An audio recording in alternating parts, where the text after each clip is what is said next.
பதிவு வந்து தாவேக்கா தொண்டர்களுக்காண்டி தான். என்னால் போக முடியல மாநாட்டுக்கு, அதனால நான் வாய்ஸில் சொல்கிறேன்.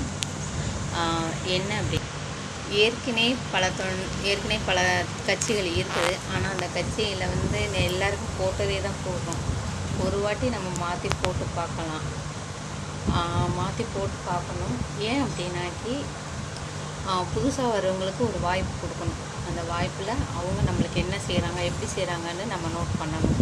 அப்போ தான் அவங்க நல்லவங்களா கெட்டவங்களா, நம்மளுக்கு பாதுகாப்பாக இருப்பாங்களா, பெண்கள் பாதுகாப்பாக இருப்பாங்களா, என்ன ஏதுன்னு தெரிய வரும். அதனால் வாய்ப்பை இந்த வாட்டி ஒரு வாட்டி தாவேக்காக போட்டுருங்க ஓட்டு.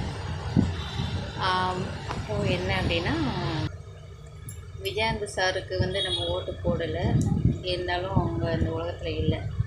அதே மாதிரி இவருக்கு வந்து வாய்ப்பு கொடுத்தாதான், நம்மளை நம்பி தான் அவர் வர்றாரு. ஸோ அதனால் ஒரு வாய்ப்பை கொடுங்க, எல்லா மக்களும் கொடுங்க, எல்லா கட்சிக்காரர்களுக்கும் சேர்த்து தான் சொல்கிறேன். நீங்களும் வாய்ப்பு கொடுங்க, தாவேக்காக்கு கொடுத்து தான் பாருங்கள், வெற்றி யாருக்கு வருதுன்னு பார்க்கலாம்.